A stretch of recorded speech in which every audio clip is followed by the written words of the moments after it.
It appears you've met with a terrible fate, my victim.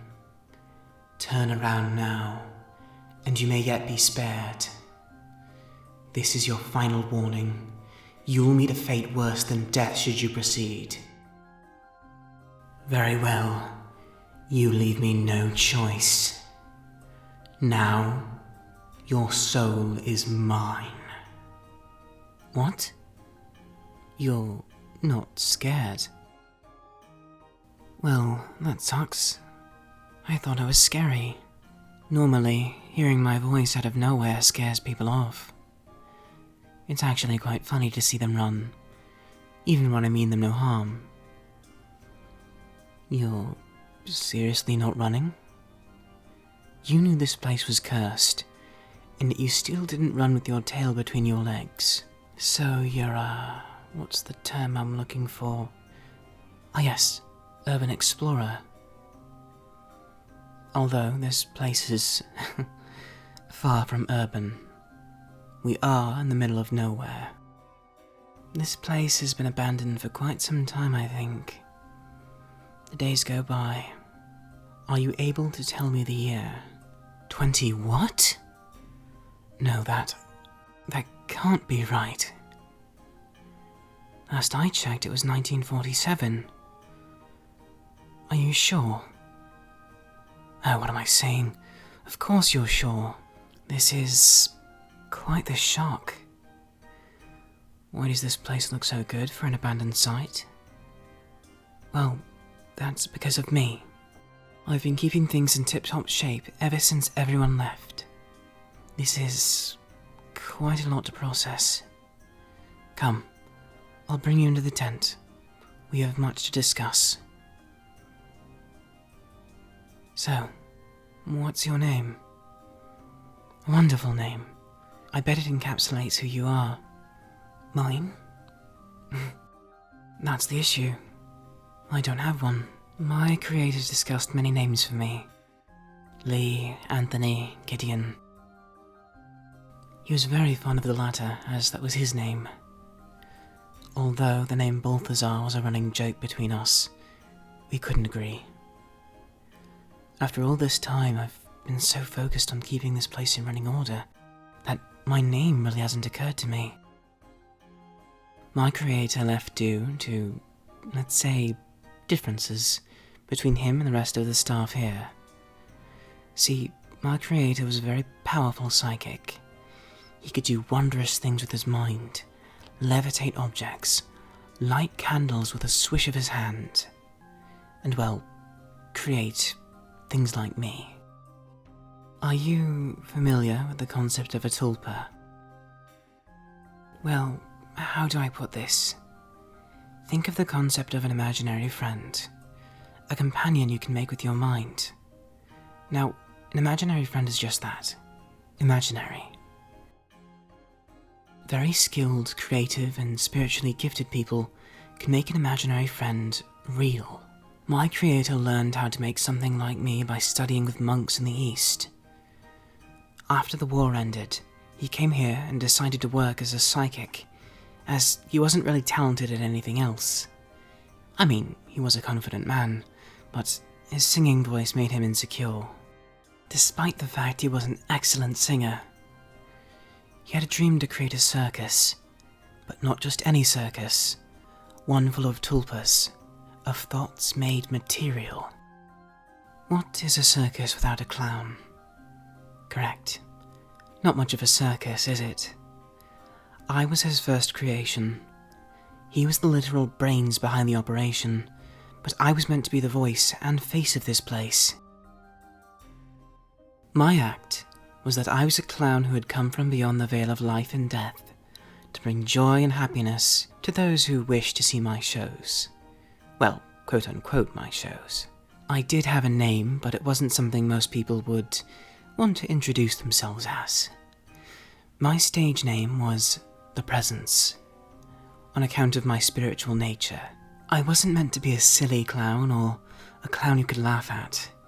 Rather, one who would bask in the limelight and act as, say, the ringleader.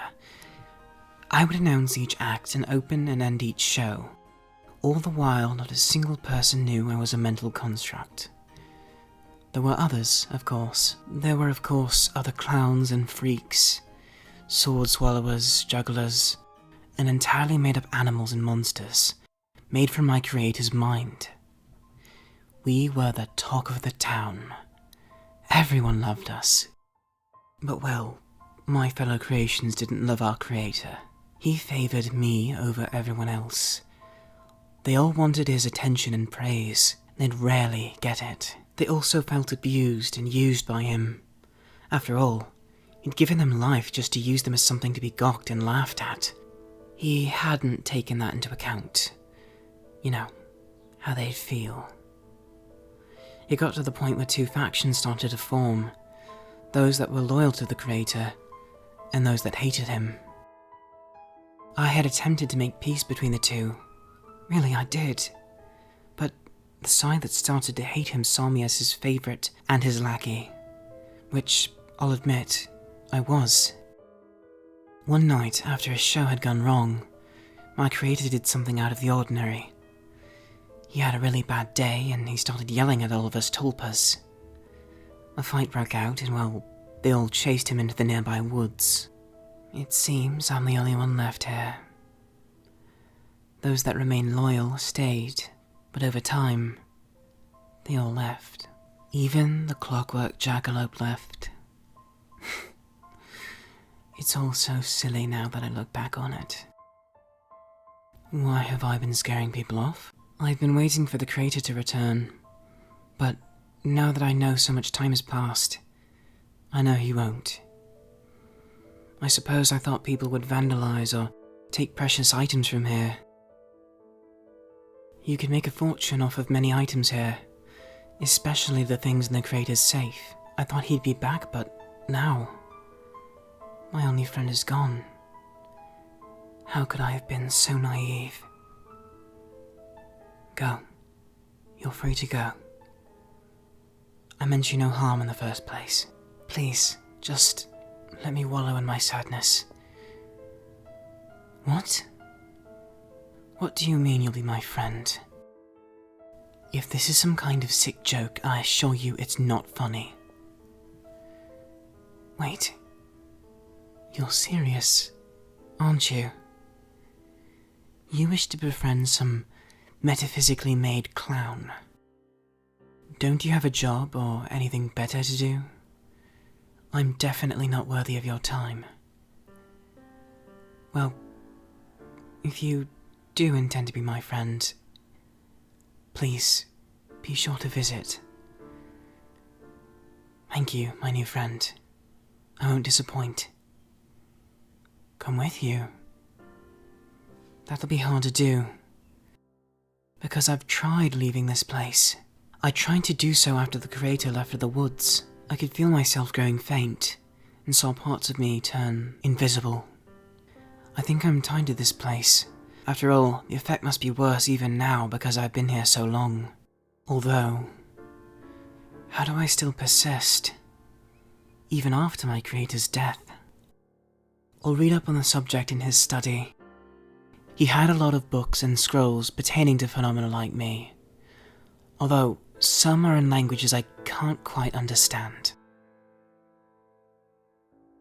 Thank you for offering to help, my friend, but even if you could read Sanskrit, I doubt you have the power to release me from here. And, if you don't mind, I'd like some alone time. Nothing against you, of course. You're a new friend after all, and I'm very grateful and appreciative to have met you. It's just, I need to process and figure this out. When you have the time, I'd love to see you again. As a matter of fact, could I have a hug? It's been years since I've had one. Thank you. Truly. Yes. I know I smell of popcorn and cotton candy. I'll see you later, my friend.